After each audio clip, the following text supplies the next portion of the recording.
Vadodara RNI માન્યતા પ્રાપ્ત તંત્રીશ્રીઓ અને પત્રકારો દ્વારા ના નામે બોગસ પત્રકારત્વ કરી સમાજમાં અરાજકતા ફેલાવતા તત્વો સામે વડોદરા કલેક્ટર તેમજ વડોદરા પોલીસ કમિશનરને આવેદનપત્ર આપવામાં આવ્યું હતું। આજ રોજ તા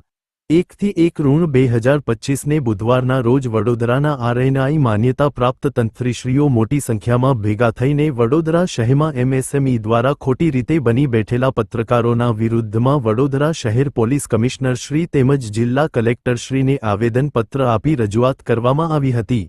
આ રજૂઆતમાં મુખ્ય મુદ્દા તરીકે તંત્રીશ્રીઓ દ્વારા રજૂઆત કરવામાં આવી હતી તે આધાર ઉદ્યોગ એમએસએમઈ ને આધારે બની બેઠેલા પત્રકારો સરકારી નિયમોના ઉલ્લંઘન કરી સમાજમાં સાચા અને માન્યતા ધરાવતા સાચા પત્રકારોને લાંછન લાગે તેવા કૃત્યો કરી લોકોને ગેરમાર્ગે દોરી રહ્યા છે।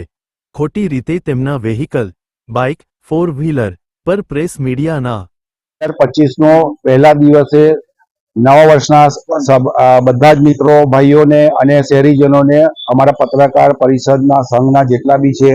એ તમામ પત્રકાર ભાઈઓ તરફથી જનતાને અમે નવા વર્ષની શુભેચ્છા પાઠવીએ છીએ। આજ રોજ અમે એક અમારી માંગ લઈને આજે પોલીસ કમિશનર પાસે આવ્યા હતા કે જે ઘણા સમયથી એમએસએમઈના નામનો એટલે જે કાયદા છે એનો ગેરઉપયોગ કરી અને જે બની બેઠેલા પત્રકારો છે અને એ પોતે જ્યારે પ્રજા અને પોલીસ વચ્ચેના સમન્વય જે છે એને બગાડવાની કોશિશ કરી રહ્યા છે। એમનું હેતુ એક જ વસ્તુ હોય છે કે ગમે તે રીતે લોકોને બદનામ કરો અને જે રીતે પૈસા પડાવો। આ મુહિમ ચલાવી અને અમે પોતે આજે એક આવેદનપત્ર પોલીસ કમિશનરશ્રીને આપવામાં આવ્યું છે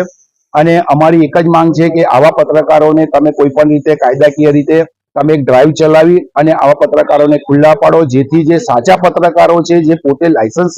ધરાવે છે એવા પત્રકારોની છબી માર્કેટમાં ખરડાય નહીં એ હેતુસર અમે આજે બધા જ પત્રકારો તમે જોઈ રહ્યા છો પાછળ ઓછામાં ઓછા અમે 60 થી 70 પત્રકારો આજે ભેગા થઈ અને કમિશનર સાહેબશ્રીને આવેદનપત્ર આપવા આવ્યા છે।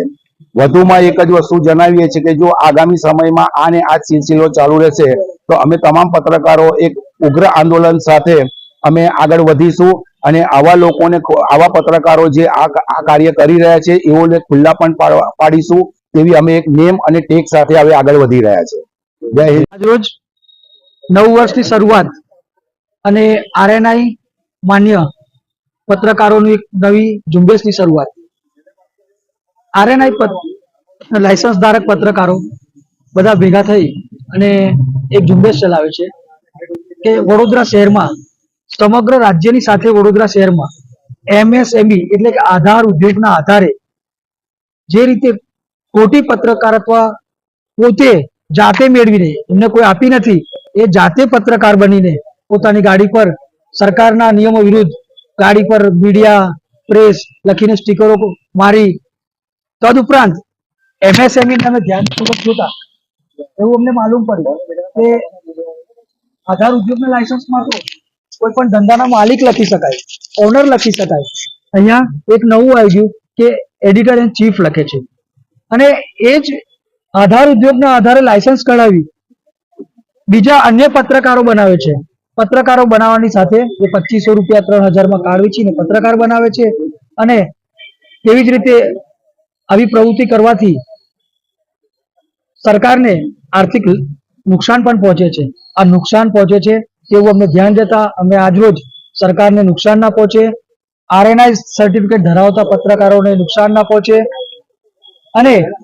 આવા એમએસએમઈથી બની બેઠેલા ખોટા કે જેઓ જ્યારે પત્રકાર બનવાનું હોય છે ને તો અમે 2014માં હું પોતે લાયસન્સ લીધેલું ત્યારે મારું પીસીસી કરવામાં આવેલું, મારું તલાટીમાં લખાણ લેવામાં આવેલું, મામલતદારમાં લેવાનું। હવે તમે જુઓ કે એકદમ શોર્ટકટ કીથી આ લોકો પત્રકાર બની જાય છે। ના પોલીસ વેરિફિકેશન, ના મામલતદાર વેરિફિકેશન, ના તલાટી વેરિફિકેશન અને પત્રકાર બની જાય છે અને બીજા કાર્ડ વેચી અને બીજા લોકોને પણ ગેરમાર્ગે દોરે છે અને પોતે આર્થિક ફાયદો મેળવી લે છે। હવે આવા પત્રકારોના વિરુદ્ધમાં આજથી અમે ઝુંબેશ ચલાવ્યો છે। હું ખાસ હજુ બી પત્રકાર મિત્રોને કહેવા માંગુ છું કે જેઓને પત્રકાર બનવું છે તે લોકો કાયદેસરની અરજી કરે, પીસી નંબર લાવે, આરએનઆઈ લાવે અને પત્રકાર બને એમાં અમને કોઈ જ વાંધો નથી। પણ જે લોકો શોર્ટકટથી પત્રકાર બન્યા છે તે લોકોએ હવે સાવચેત રહેવું જોઈએ અને હવે ચલાવી નહીં લેવામાં આવે। અમે આના વિરોધમાં આજરોજ પોલીસ કમિશનરશ્રીને આવેદનપત્ર આપી અને તેમનું ધ્યાન દોર્યું છે કે આવા પત્રકારોના વિરુદ્ધમાં અગેન્સ્ટમાં એક એક્શન લેવામાં આવે, એક ડ્રાઈવ કરવામાં આવે, આ દરેક અમે વાત કરી છે. અમારી આ જે લડત છે એ MSME થી ખોટી રીતે પત્રકાર બને એ સિસ્ટમ સામે લડાઈ છે. અમારી કોઈ વ્યક્તિગત લડાઈ નથી, પરંતુ જે લોકો ખોટી રીતે પત્રકાર બની બેઠા છે તેઓ હવે RNI વાળા સરકારી લાયસન્સ ધરાવતા પત્રકારોથી સાવચેત રહેવાની એમને જરૂર છે, કેમ કે આવનાર સમયમાં જો આ સિસ્ટમને વધારે સક્રિય કરશે લોકો તો અમે એમને ખુલ્લા પાડવા પર તૈયારી અમારી દર્શાવીશું.